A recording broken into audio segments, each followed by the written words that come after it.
Insurance has doubled in Florida. They're making us pay for the hurricanes. You know what's crazy? So you know what's crazy? We can put this in here. You know what's crazy is that I was shopping around for insurances lately because I really want to consolidate everything. Right now I have like 5 different policies with different carriers. It was a nightmare to coordinate. So I'm bundling everything together. And 3 insurance companies said they would no longer insure California properties. They're done. They say, nope, we hit our quota. We're not taking on any more. And these are companies that like 4 years ago, no problem. They're not insuring California. They basically said you have to stick with what you have because you're not getting anything else. And I called in my existing insurance carrier and said, no, you're grandfathered in, but we're not taking on any new policies. Why do they not want California? They say it's unprofitable and it's too expensive to insure. They're losing money on California property. How are they losing money on California because property? Wildfires, property damage, crime, houses are costing so much money to rebuild. Construction costs are through the roof. And permitting, it's the lawsuit zoning. capital of the world. Yes. There's so much risk for insurance companies in specifically California. Florida, I believe, is just a lot of natural disasters. California is just like political reasons, zoning. There's so much trouble with that. They want a policy. It's wild. And lawsuits are getting ridiculous now. It's getting way out of. It's crazy. How do you think we can reform that, or do you think it won't? The problem is that the insurance companies settle too quick. Legal fees go through the roof. It's a mess. And a lot of it is fraud has a lot to do with it. But the courts are just too generous. I mean, listen, if somebody has a legitimate claim, I believe they should be paid. Okay, but it's gone nuts. It's gone totally crazy now. I think we just settled a claim for a slip and fall for $500,000. And I honestly, because the concrete, when I bought it, was already painted in a walkway area. And we didn't know, there's nothing wrong with that. And it was raining and a person slipped and fall. And they got $500,000. The insurance company just didn't want to fight it. And it wasn't even that much damage to the person. I mean, it's just totally crazy where the legal system's going with that. From their perspective, it's pay $500,000 now, limit the loss, or spend $500,000 fighting the thing over years. Right. And then let's just say they win, and you're right. Then it's, can I collect $500,000 from the person who slipped and fell? No. So what am I going to do? Just pay it now versus spend years of this. And insurance companies make more money than anybody. I mean, all the hurricanes that we had, the damage we had in Florida, they're paying out on a lot of that. So what do? They just went and doubled all our rates. So now they're going to recapture all the money that they spent in the hurricane. Insurance is a good business. You should think we're going to go in insurance business. I mean, it's tough. Right now, it is very hard to be in real estate. With the cost of insurance and the rates being where they're at, it's not a good time to just say, I want to be in real estate. You got to find a deal. And when you find that deal, you got to lowball the shit out of it. I mean, now's the time to look, all right? Do your homework, look for a deal, but lowball it, okay? Because times are not good in real estate. That's just a fact.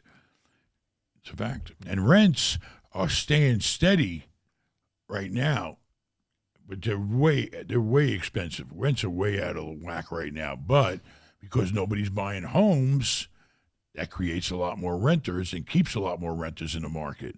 So multifamily is staying strong, except if you're an adjustable rate.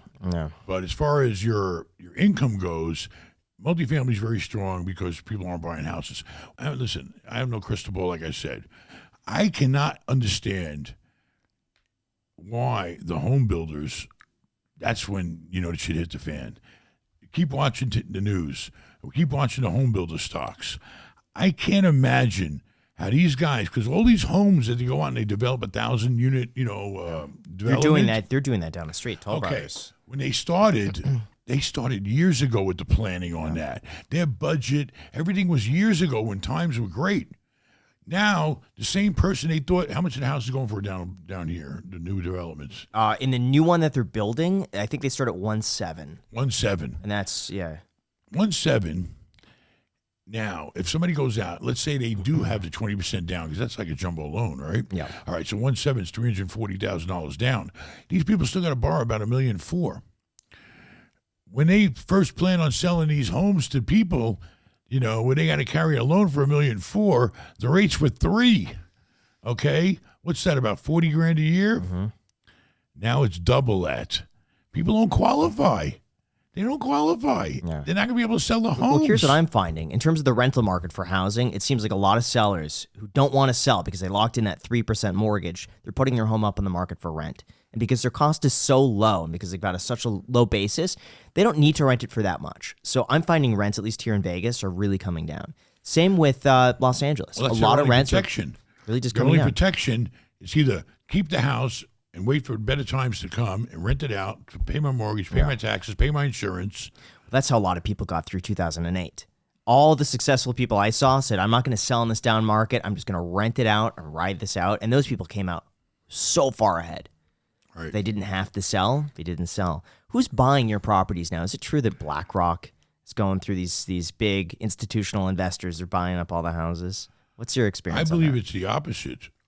From what I'm seeing is all the big shots, like BlackRock that put up all those homes, they're now selling them.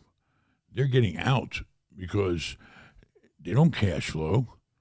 I mean, to my knowledge, all the big shots are selling right now. I just tied up 2 deals. Well, hopefully tomorrow I'll be on a conference call and I'll get the deal finalized. I just bought 2 apartment buildings from a very, very large company.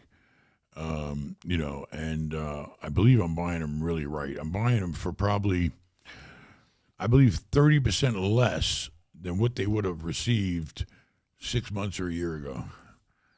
So How much are you paying for them? I can't tell you. There's still people out there. I didn't sign a contract yet, but I believe I'm buying it for 30% less than what the market would have paid. The reason why I'm getting them at a discount, because there is no market for what I'm buying. And I always had the advantage. I can compete with Wall Street. When I say Wall Street, I mean the REITs and the big shot Blackstones and BlackRocks and all these big shots. I can compete with them because of terms. I don't have anybody to answer to. I can come in with the strongest terms you ever seen. I could sign a contract and say, okay, give me 3 days for due diligence, where everybody else has boards to answer to and all these layers of approval they have to go through and all this. I got the money, okay? And I could tell my sons, listen, go out there and inspect that property. They'll walk every single apartment. They'll go through every income and expense item, and in 3 days we can knock it out. And I can go hard with $1 million. That's the edge I have by being, no one to answer to and having my own company.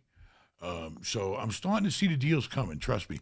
All the deals. There was all these beautiful complexes around my neighborhood in Tampa Bay area that were up for sale. All right, and they were all, they're like 180 a door, 200 a unit.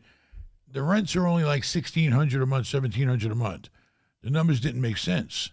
None of them sold. None of them. There was like 10 of them.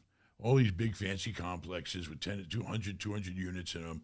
They're not getting. They couldn't sell. Now the sellers got to go back and rethink. Well, we missed the market, just like I missed the market on that house. Now what do? Do we keep the property? Or do we discount it, lower the price, and get the hell out? It depends. It depends on the ownership structure of the property. Are there partners? Is there debt coming due soon? Loans come due. Balloon payments come due. It all depends on what kind of loan you have. But now with the new insurances rates going through the roof, people are taking loss. They're bailing. And then, also the taxes are actually... What I'm finding, I'm learning more about taxes, property taxes, is like right now, the new tax bills came out, right? Mm-hmm. They're called trim notices. They come out and they tell you what your taxes are probably going to be, and they're due in January. You do get a discount if you pay them in November or December, and then January, and then you get charged late fees if you pay them in February or March. No, they're due by March. They're good for January to March. Anyway, long story short, the counties are basing the values on last year. That's dangerous. Huh? Last year, because you pay taxes in arrears.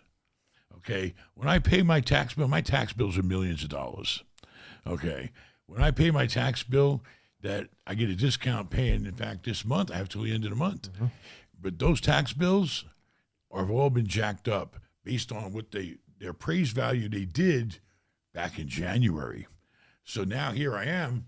I'm not making that kind of, the properties aren't worth that, but my tax bills have gone up a lot. So I got taxes against me. I got insurance against me. I got high interest rates against me.